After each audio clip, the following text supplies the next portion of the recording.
We haven't seen Travel Candy since successful at Catterick 275 days ago. No, she actually doesn't look too bad at all. She's plenty tight enough round the middle, on her toes in the prelims.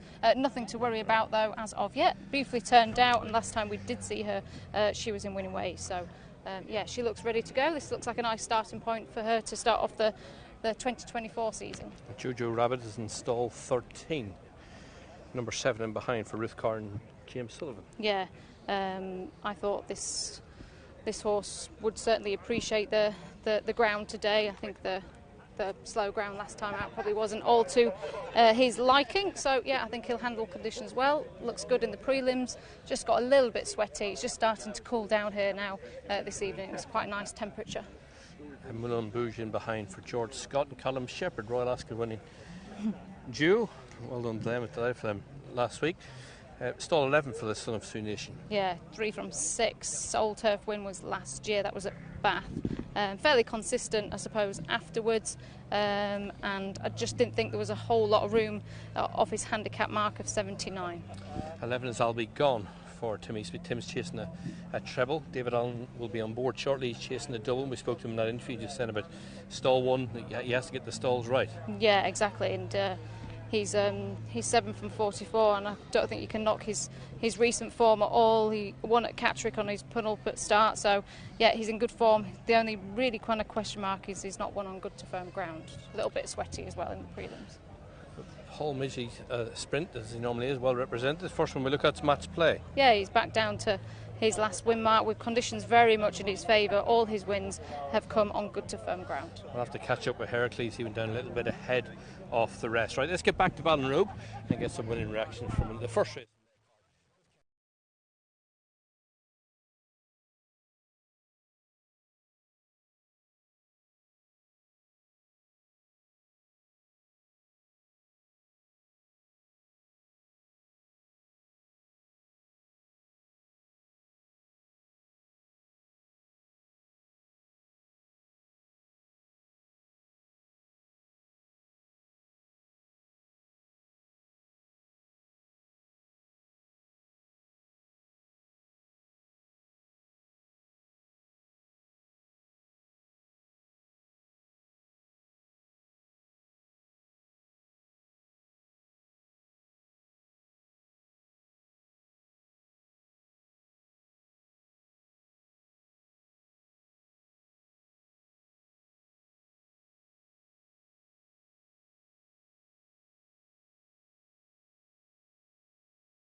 Yeah, well done to Jack Herney, and great to hear from him there, the insights into life as a jockey, and I hope he has many more successes. Right, we're heading off to our final race at Thirsk. Thirsk races Wednesday, 3rd July, but now handicap.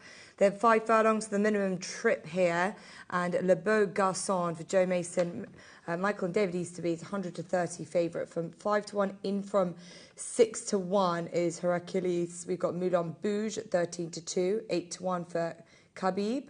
I'll Be Gone is 17 to 2, 9 to 1 from 10s to 1 is Match Play. Sparkling Red is 11 to 1, as is Soul Seeker. Sankari is 12 to 1, 18s for Jojo Rabbit. Travel Candy 28 to 1, Jamie Bond is 40-1. So 12 runners lining up here. Le Beau Garçon hoping to build upon what was an encouraging run only 16 days ago. Let's head back over to the team, Nala and Adele. Thanks, Jess. Yeah, heading down to the 5 furlong start. The Beau Garçon in stall 10. Second start to win Sergi runs here for a mark of 72 and well treated, been placed with marks in the low to mid 80s in the past. Yeah, I think he looks well handicapped, this lad, and the ground is really in his favour. When he ran at Catterick last time out, he was beaten 3 1/4 lengths, but he just looked a little bit left that day, and I think it was more probably because he just looked like he got a little bit tired more than anything in the closing stages. He'd been off the track for 214 days, so I thought he looked great in the prelims. I couldn't really have faulted him. He looks like he's tightened up massively for that reappearance run, so yeah. The money's come from him. He has got a little bit of work to get past I'll Be Gone, but I'll Be Gone's in stall 1, the Beau Garçon's in stall 10. Yeah, I'll Be Gone, like he can't knock his form at all this season. We've seen quite a few of the horses that have won here today that they've showed that they're in good heart.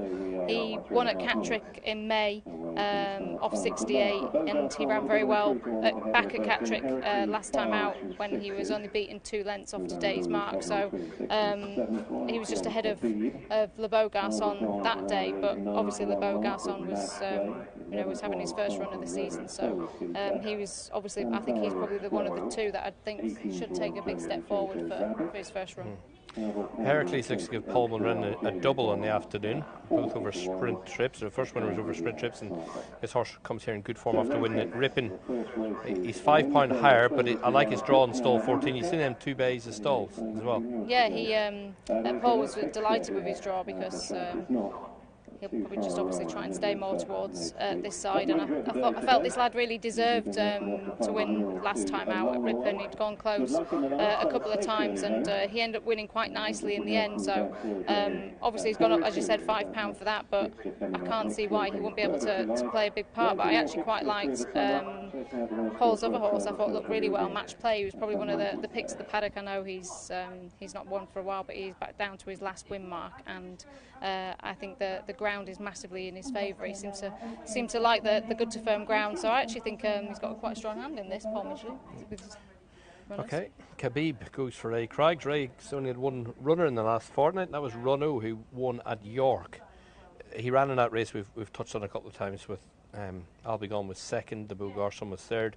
This horse was 4.5 lengths off the winner, Tattersall that day, but it's easy enough to forgive him. The stall's open. He sort of just sat down for a second. He missed it. He just anticipated it, didn't he? Just as the stalls open, and he wouldn't really want to be doing that today either over 5 furlongs. I think there looks to be plenty of pace on in the race. He's usually the ones that likes to be bang up there, but last year obviously won off 74, and he went close here back in May, off 73. So he's one for the shortlist without a doubt, as there is a few of them.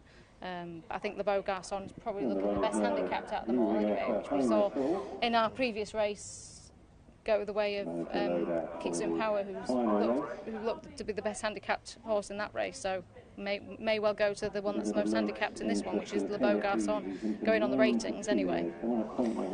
Okay, George Scott and Callum Shepherd won the Hardwick. Can they win the Thirsk races Wednesday, 3rd of July? Book now handicap stakes. They've got Moulin Bouge here, who will jump out of stall 11. Yeah, I think he's probably a horse who I expect to be bang up there with the pace. He's been consistent horse since he won in his second start this season, and he wasn't overly beaten that far last time he ran out well. Sandown. He was dropped in that day. He was only beaten I think a length and 3/4. So he's been consistent enough. He's got top weight in this race to overcome, but he's another one who seems to be holding his form quite well this season. Yep, it was a good run at Sandown.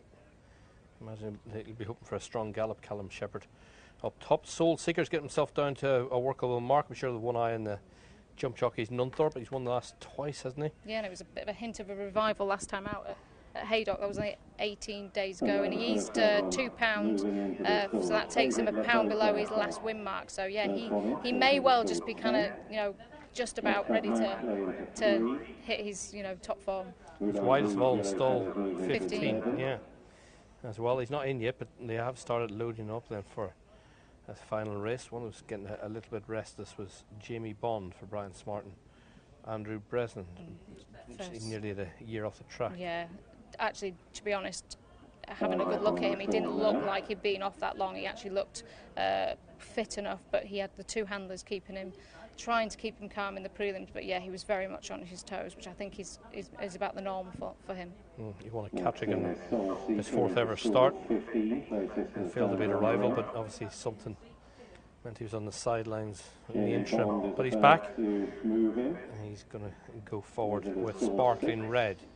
Michael Dawes took Emerald's Pride out, but Emerald's Pride goes here stall 4.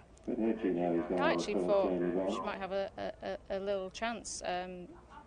Sparkling Red, Michael Dodds' horse and distance winner back in 2022, and she ran well last year at Redcar on good to firm ground off a pound higher, so I thought she may well be one as well to have on the shortlist. Okay, last couple are going to go forward. With our thanks, let's get up and get the call with Stuart. Here's now Adele Khabib into stall 12, penultimate one to go in. Last to go into stall 4 will be Sparkling Red moving in now. That's it, they're all in. They're off 5 furlongs, 1,000 metres. Sparkling Red in the blue and yellow noseband. He got out well in the centre. So too in a noseband, Le Beau Garçon. These two push the early pace along with Albigon out on the right in the maroon and yellow. Heracles on the extreme left working into Khabib. Sankari, the purple and white, chases the leaders. Match Play with a black cap is down the middle of the course, followed by Travel Candy in the brown. Then back to Moulin Bouge in a yellow jacket. Khabib is 3/4 of the way back. Further back to Jojo, Rabbit and Soul Seeker, and Jamie Bond in the red and black is last of all. They're moving inside the last couple of furlongs. Match Play on the extreme right is moving through to Albigon. Le Beau Garçon, Sparkling Red beginning to drop away. Khabib hard onto the rail is running on to join the leaders in the purple and yellow, and then Heracles. Moulin Bouge in a yellow jacket is also staying on with Le Beau Garçon bang there deep inside the furlong. Khabib, Le Beau Garçon and Moulin Bouge, they race to the line. Le Beau Garçon gets home from Khabib and Moulin Bouge. It's very close for 4th. There were 4 in a line for that place in behind. And that's the reason why Mickey Easterby was here today, to watch the Beau Garçon, who's won our final race. Well back, 2nd start from Wind Surgeries, held on for Khabib, in 2nd place for Ray Craigs and Tom Eves, and 3rd Moulin Bouge for George Scott and Callum Shepherd. Yeah, Joanna always had this horse in the right position, just following the pace in the race. Sees this trip. He's a proper 5 furlong sprinter, and he was looking well handicapped considering he'd been, he was in the marks of 81 back in 2021. He was on a losing run, but best handicapped horse in the race is won, and that wind operation he obviously had through the winter has certainly helped him kind of get back on track, and his reappearance run at Catterick when he ran well has given them plenty to work with, and he looked like he'd really stripped fitter for that run. So yeah, I think Joanna always had him in a good position, just right behind the leaders. Yeah, he's won here for a mark of 72. Wins our nightcap. He's a horse that can win again. Adele, thanks for your company. Enjoyable day here at Thirsk. 2 winners for Tim Easterby and a Mick Easterby. A Mick and David Easterby winner concludes your card. See you soon.